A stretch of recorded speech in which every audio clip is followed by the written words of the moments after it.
Nossos cumprimentos a todos que estão assistindo essa live. Mais uma live do Centro Espírita Ceareiros de Jesus, de Americana. E nesse período nós estamos tratando de uma releitura do livro Vinha de Luz, psicografia de Chico Xavier, pelo Espírito de Emmanuel. Mas antes de iniciar, eu quero pedir àqueles que estão nos acompanhando que, se puderem inscrever no canal do Centro Espírita Ceareiros de Jesus, seria muito bom, né, para reforçar as nossas fileiras aí do Centro Espírita na área de divulgação, acionarem o sininho para que recebam as informações das nossas lives, dos nossos vídeos, dos nossos trabalhos, e ao final desta minha apresentação, se gostarem do conteúdo, que deixem aí os seus likes para também reforçar essa nossa atividade de divulgação, para que a gente possa divulgar cada vez mais os conceitos da doutrina espírita para aqueles que se interessem. Muito bem.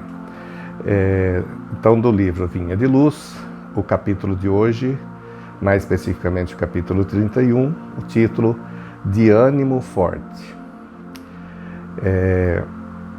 Na verdade, o texto foi retirado da segunda epístola de Paulo a Timóteo.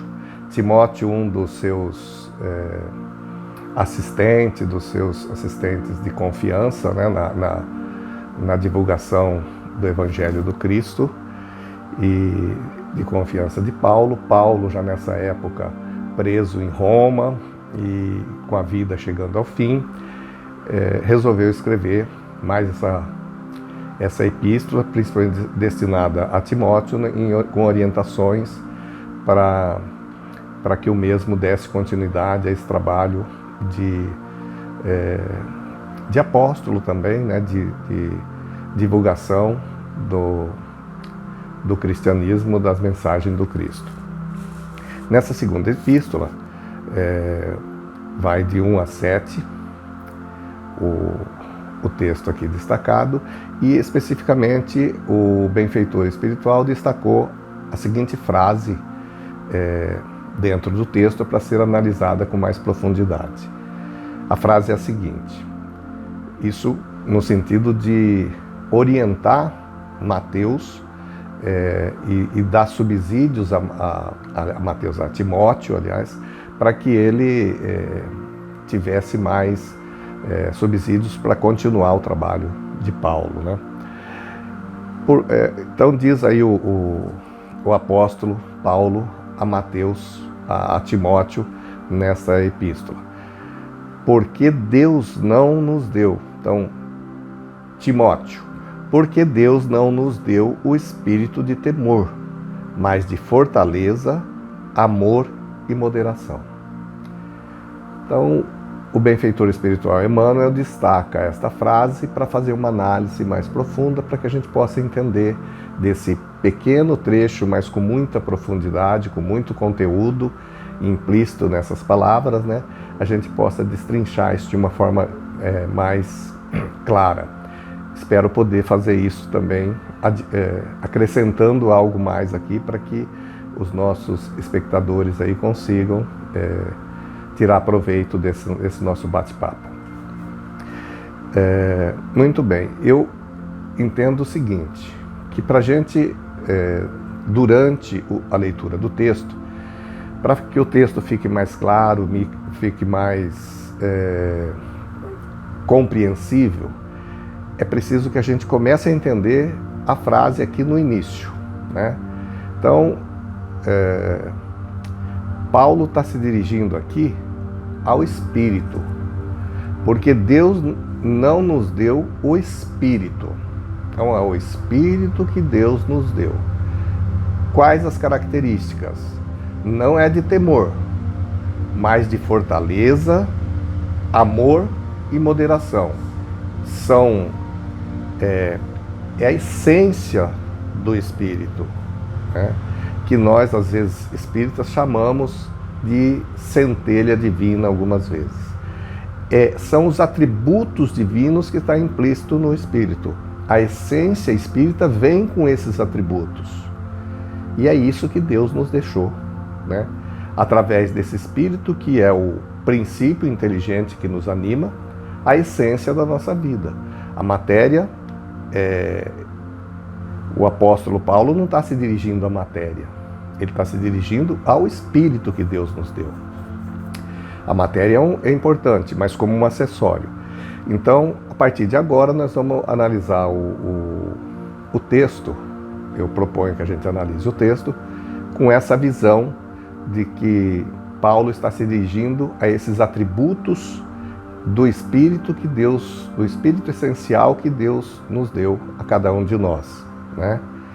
De força, amor e moderação. Inicia o texto dizendo o seguinte: não faltam recursos de trabalho espiritual a todo irmão que deseje reerguer-se, aprimorar-se, elevar-se, né? Então é assim, ele nos deu um espírito de força, né? De coragem, de amor, de moderação. Mas e quando a gente está se sentindo o contrário, né? Aquele espírito que está se sentindo fraco, cansado, desanimado, o que fazer? E o apóstolo está aqui chamando a atenção.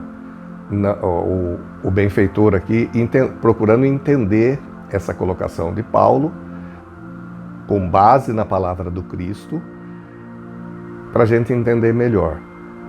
Nós temos que usar os recursos de trabalho espiritual, que não falta, estão presentes a todos os instantes no nosso dia a dia, né? Então,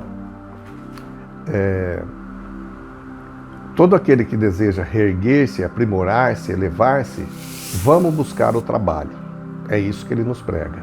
O trabalho em prol do próximo e que saia da essência do Espírito para os demais espíritos, para os demais irmãos, né? Na condição mesmo de co-criador com o grande Criador do universo, que é o nosso Pai eterno.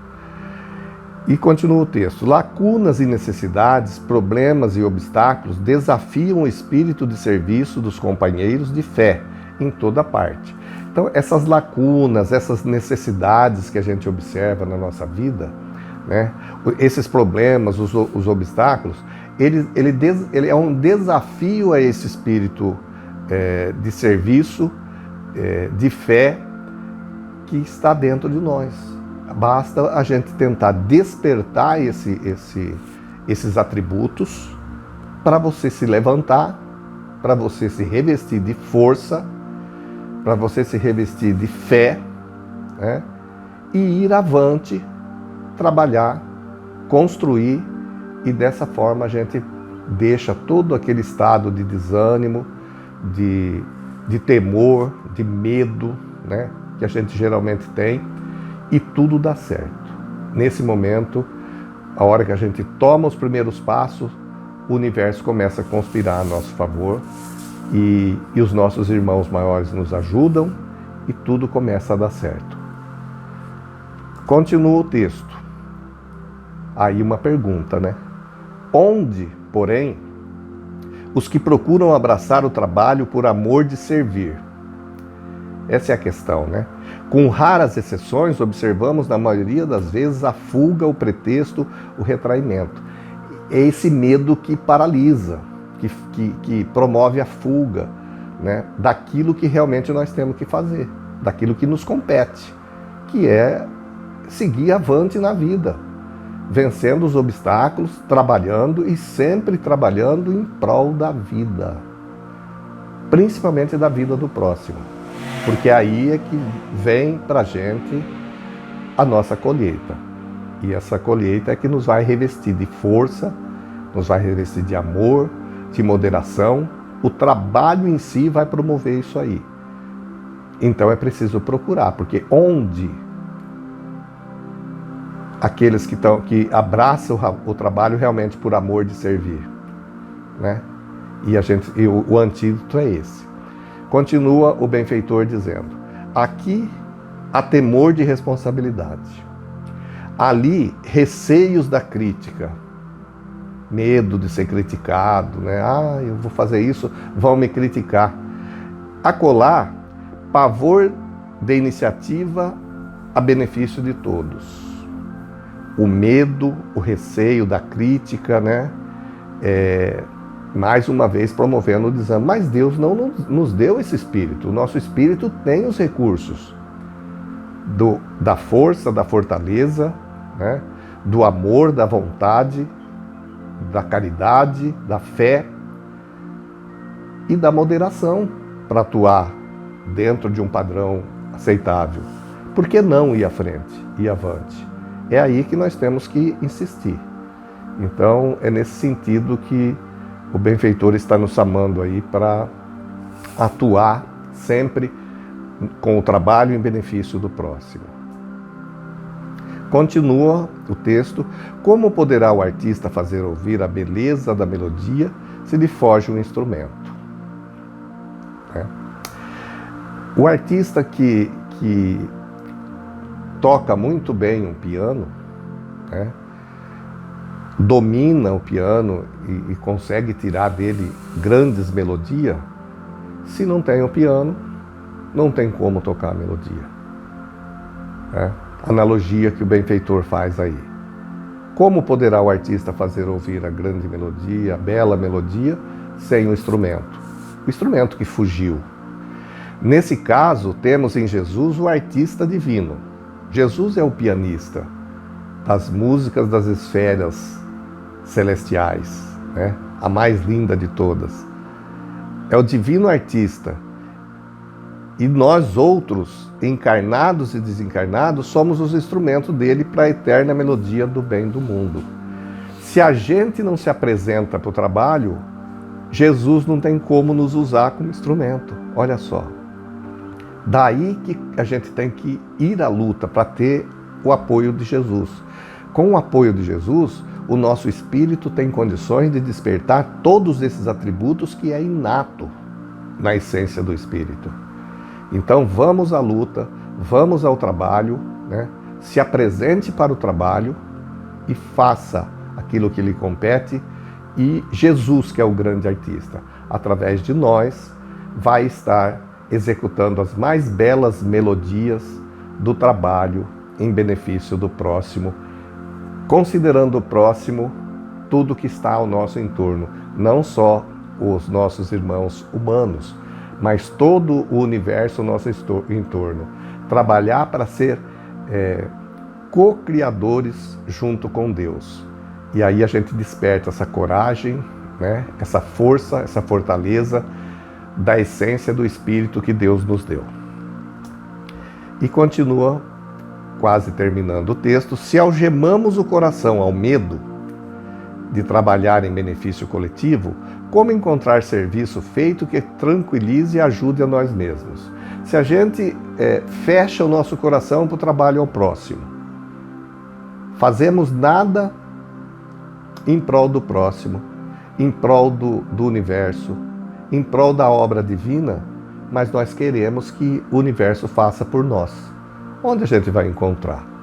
Naquela máxima que nós conhecemos, que você colhe aquilo que planta. Então é preciso plantarmos, é preciso cultivarmos, né? Com a essência do Espírito. Como recolher felicidade que não semeamos, ou amealhar dons de que nos afastamos suspeitosos? Se a gente fugiu, teve medo, não semeou, não plantou, não existe colheita. E aí a gente continua cada vez mais no medo, cada vez mais fraco, cada vez mais com dificuldades de vencer esses obstáculos, né? E para encerrar a nossa releitura aqui desse capítulo, onde esteja a possibilidade de sermos úteis, avancemos de ânimo forte para frente. Vou tomar um pouquinho de água aqui para melhorar um pouco a voz. Desculpem.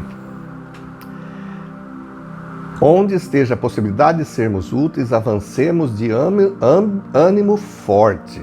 É esse ânimo que está implícito na essência do Espírito. Para frente, construindo o bem, sempre em nome do bem, ainda que defrontados pela ironia.